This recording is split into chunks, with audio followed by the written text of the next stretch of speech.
A partir de este momento y durante los siguientes 30 minutos nos transportamos en el tiempo. Este es un programa sobre la historia del Poder Legislativo y otros hechos de gran importancia para la memoria de nuestro pueblo, donde se destacan los momentos más relevantes del Parlamento venezolano, sus protagonistas, estructura, sus diferentes sedes, partidos políticos, historia, curiosidades y anécdotas, desde principios del siglo XIX hasta el presente. Historia del Parlamento y algo más. Además de conocer la historia de nuestro Poder Legislativo, damos a conocer las efemérides más relevantes en nuestro país, destacando las correspondientes al ciclo bicentenario de nuestra América, resaltando el gran patrimonio histórico-cultural en la vasta colección artística arquitectónica del Palacio Federal Legislativo, sede de la Asamblea Nacional.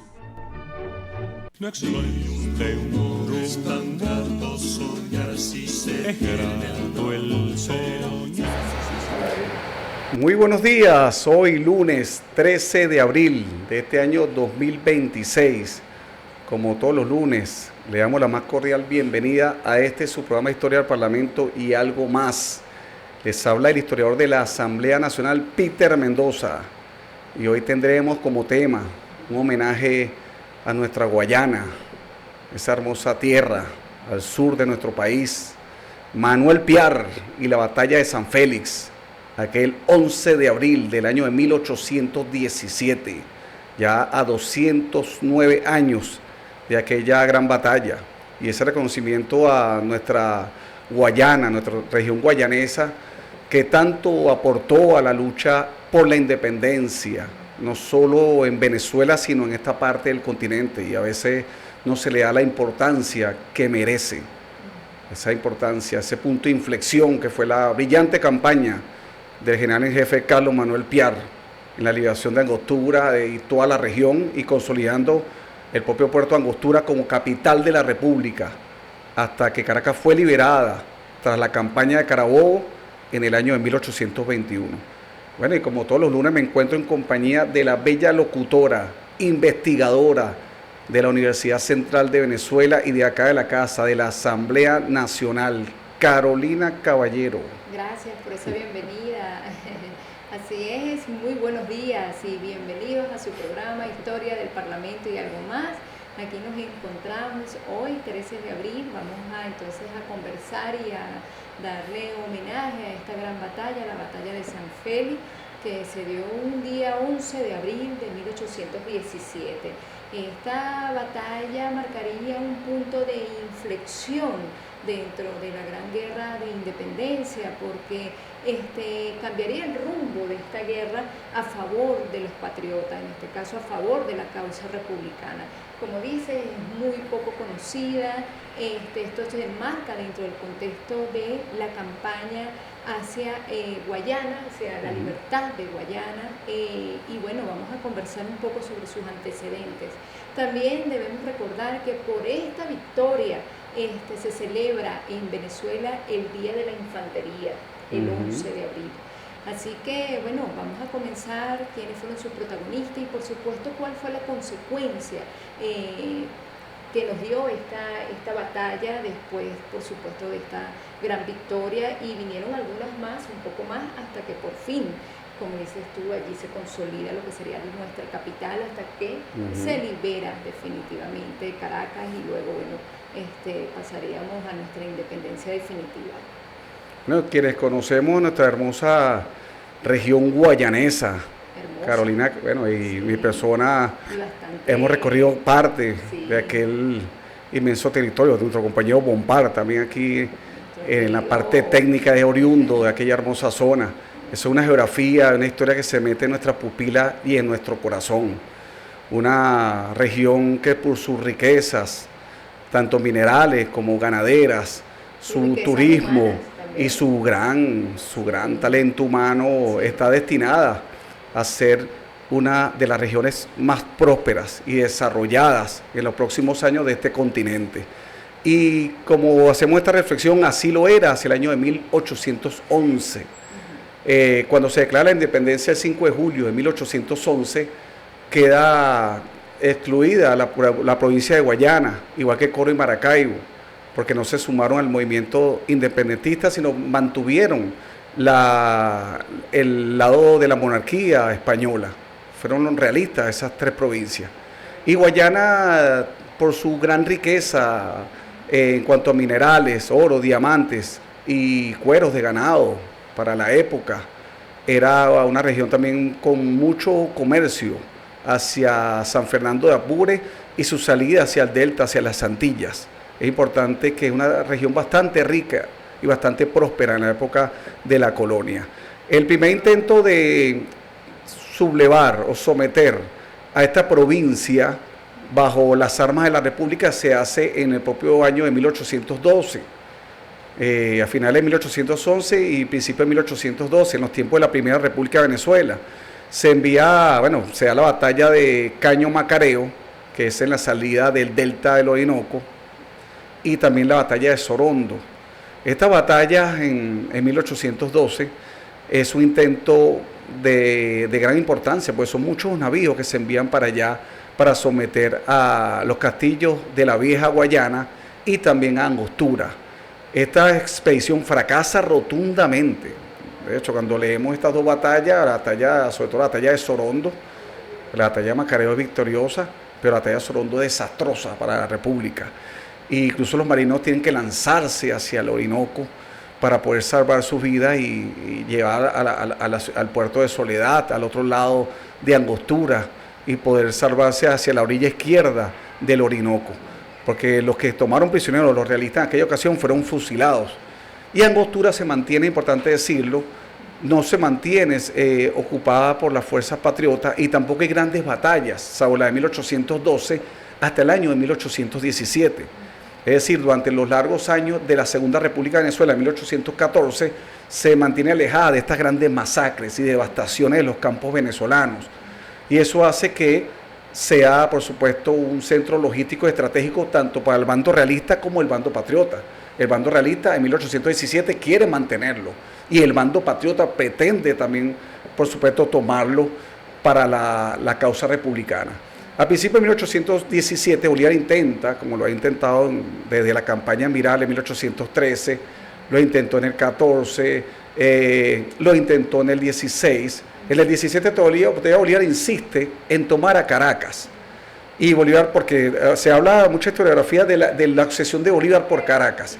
Es como si Bolívar pensaba que tomando Caracas se acabaría la guerra. Él lo intenta, se reúne a principios de abril en la Casa Fuerte de Barcelona, a finales de marzo. Bolívar se da cuenta que hay realistas, un numeroso contingente realista en los puertos de Píritu y la parte de Higuerote.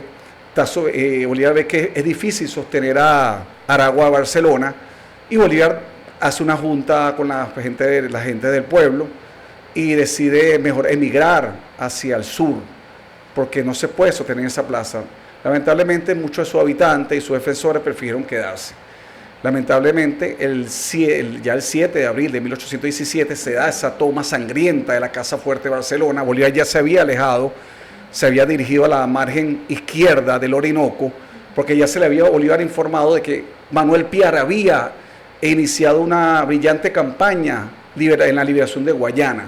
Piar vio la oportunidad, las fuerzas realistas se encontraban un poco dispersas y débiles y decide atacar. Importante la iniciativa de este brillante oficial curazoleño, porque era curazoleño, pero un gran aporte a la causa venezolana. Bolívar abandona Aragua, Barcelona, y Aragua, Barcelona cae, donde muere Eulalia Uroz. Posteriormente es fusilado el general Pedro María Freites. Sí, un programa de radio. Fue una suma crueldad. Indescriptible, que realmente uno lee Eduardo Blanco y lee otra historiografía, realmente hasta el ánimo le cambia.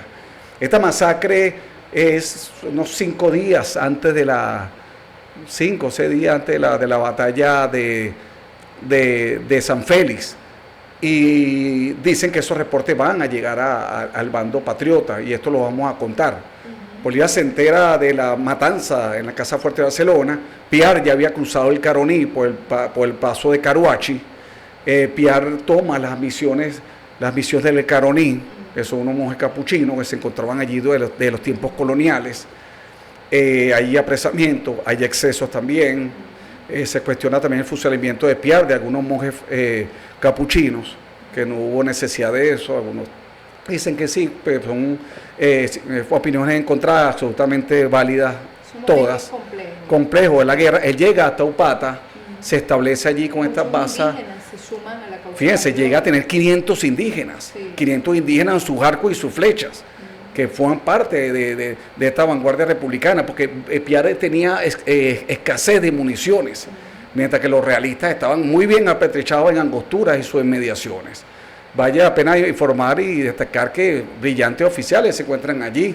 Allá está Pedro León Torres, está el coronel José Anzuategui, ahí está un oficial de apellido Landaeta, seguramente familiar de aquel que compuso el himno nacional. José Félix Blanco también se encuentra allí. En fin, se encuentra un número, Manuel Cedeño, uno de los héroes futuros de Carabobo. Y allí se inicia lo que sería esta brillante ofensiva. Los realistas van a buscar, van a más bien esperar el momento propicio para la batalla, pero llega un momento importante. Llega Miguel de la Torre de San Fernando de Apure con un grupo de oficiales veteranos de las batallas de la Nueva Granada. El sangriento batallón Cachirí, que aparece aquí en Venezuela Heroica. El Cachirí, para que tengan idea, la batalla de Cachirí, cuando Morillo interna hacia la Nueva Granada en 1816, es una batalla brillante, desastrosa para los patriotas. Ahí mueren muchos venezolanos defendiendo la causa republicana junto a los neogranadinos. Y los realistas, Morillo tiene una gran victoria en Cachirí, destroza prácticamente las fuerzas patriotas y tiene las puertas libres para tomar Santa Fe o Bogotá. Por eso se llama el batallón Cachirí. Son fanáticos, son realistas y vienen con una moral en alto. Claro. Van a estar en la batalla de San Félix. Pero dejemos que sea el propio Eduardo Blanco en Venezuela Heroica que nos empiece a narrar los detalles de la batalla de San Félix. Sí, él nos cuenta que las tropas que reconcentra Piar alcanza a 2.200 combatientes, pero tan escaso andaba el armamento que solo 500 fusileros cuentan en sus filas. El resto de la división republicana constaba de 800 lanceros de a pie, 500 indios flecheros y 400 jinetes bien montados. La división realista, con la que la Torre acomete enseguida a los patriotas, monta a 1.600 infantes aguerridos, con 2 piezas de artillería y 200 caballos. Interesante. Nos sigue contando que nuestros tambores baten marcha y el ejército patriota, lleno de entusiasmo, sale por tercera vez a la llanura. La Torre corresponde en la ocasión a la impaciencia con que se apresuran a encontrarle nuestras tropas y mucho antes de que éstas logren llegar al punto designado para desplegarse en batalla, la caballería patriota, a cuya fuente galopa Anzuategui con el intento de reconocer al enemigo, descubre a poca distancia que todo el ejército realista marcha a paso de carga y en columna cerrada para impedir a Piar prepararse al combate. Y los realistas tenían 2 piezas de artillería, Piar no tenía ninguna. Eso es un detalle importante. Artillería en esos tiempos te podía dar fuego cuando tú decías con tu lanza y tu disparo o sea, te daban baja y tú estabas prácticamente a diestra de artillería española, y los españoles eran muy buenos artilleros. Nos sigue contando que la Torre con sus 1.600 infantes abre los fuegos a tiro de pistola de nuestros batallones y los ametralla desde mayor distancia con 2 piezas de artillería. En aquellos momentos de inevitable confusión, Piar ordena a Anzuategui sostenerse a pie firme con la infantería, mientras él maniobra con todos los jinetes que en breve arroja de improviso por la espalda del enemigo. El batallón Barlovento, regido por el intrépido coronel Chipia, es el primero que le da de frente a las columnas a la Torre. Chipia fue muy querido por Piar. Sí, y legendario ya para 1817. Sí, luego forma Landaeta, el batallón Conquista de Guayana. Óyese al punto la voz de fuego y disparan las armas, causando fiero estrago en las filas españolas. En la mañana del 11 de abril del año de 1817. Y bueno, vamos al primer corte con esta canción tan hermosa de Macuaya, Grupo Macuaya, una canción de finales de los 70 y principios de los 80, Guayana. Les va a encantar, disfruten. Tiene Guayana en su suelo, paraíso de colores. Al pueblo y mañana, de quien estoy enamorado. No existe un muro tan grato soñar si se es grato el soñar. Y continuamos en nuestro programa Historia del Parlamento y algo más con esta hermosa canción del grupo Macuaya, Guayana. Hoy conversamos sobre Manuel Piar y la batalla de San Félix, aquel 11 de abril de 1817, hace 209 años. Bueno, y Carolina nos narraba al gran Eduardo Blanco en su capítulo de la batalla de San Félix. Sí, ¿Cómo fueron esos acontecimientos? Cómo esa mañana del 11 de abril de 1817 comienza la batalla. Piar deja a sus lanceros en la parte de la retaguardia. Miguel de la Torre, este experimentado jefe español, enviado por Pablo Morillo para reforzar a sus posiciones en Angostura, con brillantes oficiales que ya habían estado en las guerras napoleónicas y que habían estado con Pablo Morillo en Cartagena hasta Santa Fe, Bogotá.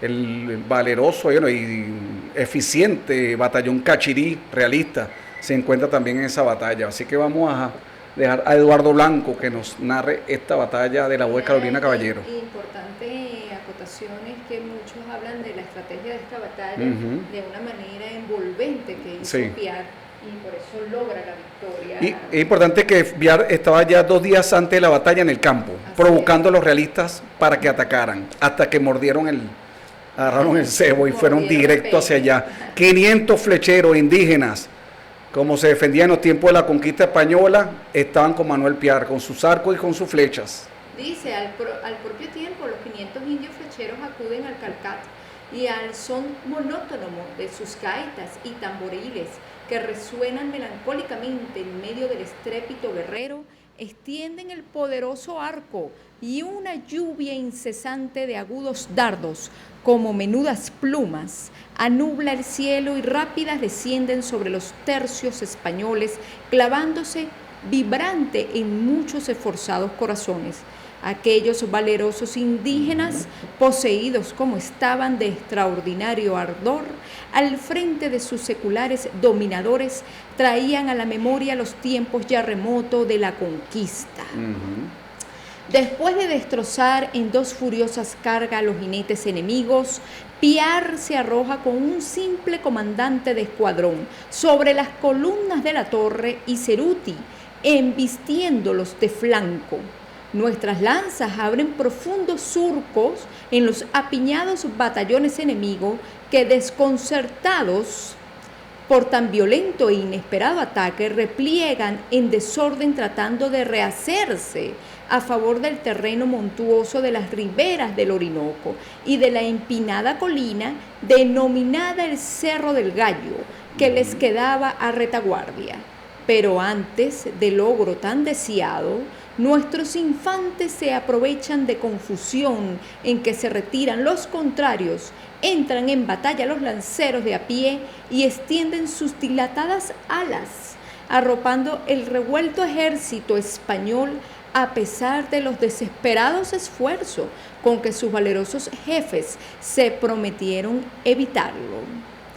Después de media hora de silenciosa lucha, el ejército realista destrozado y disuelto no combate ya por ganar la prez de la victoria, sino por defender la vida. La confusión y el espanto domina a aquellos veteranos que poco antes se creyeran invencibles. Muchos se dejan arrebatar las armas y quedan prisioneros. Otros se arrojan a la profunda barranca y mueren alanciados. El mayor número de tan fieros legionarios muere en el puesto con imponderables intrepidez.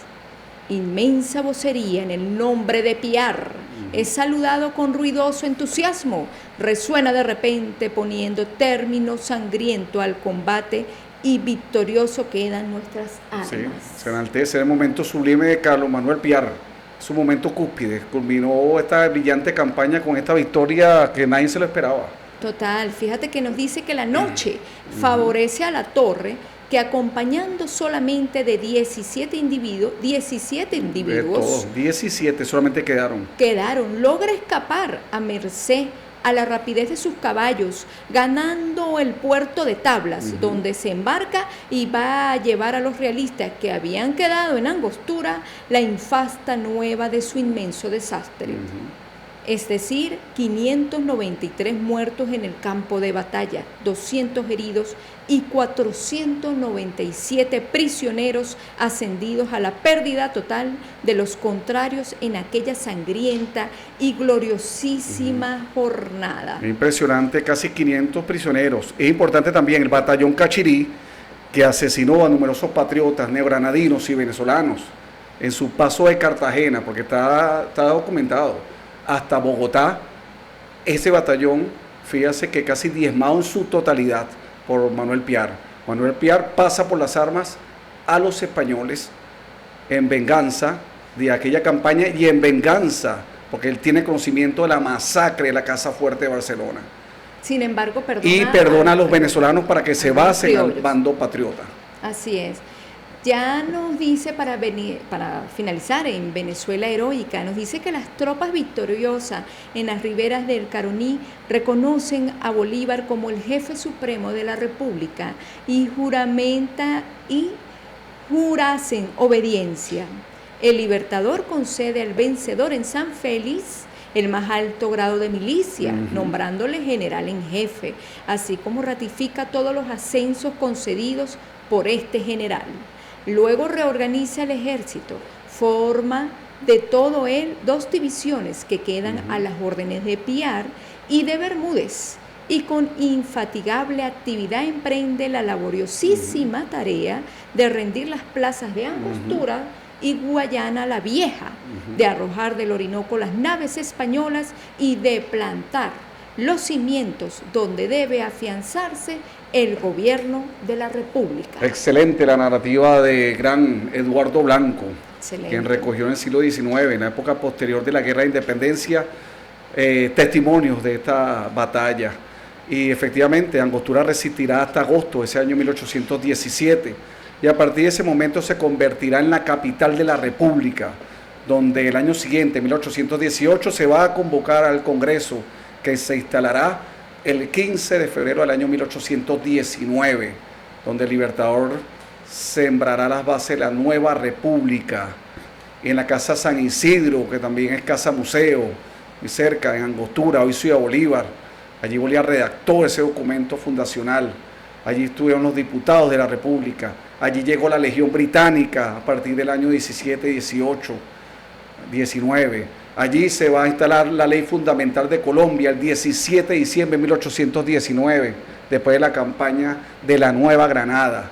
En fin, Angostura va a ser la capital, el Correo del Orinoco, la imprenta va a estar allí también, y va a ser hasta el año 1821 el centro, el epicentro de los nuevos ideales republicanos.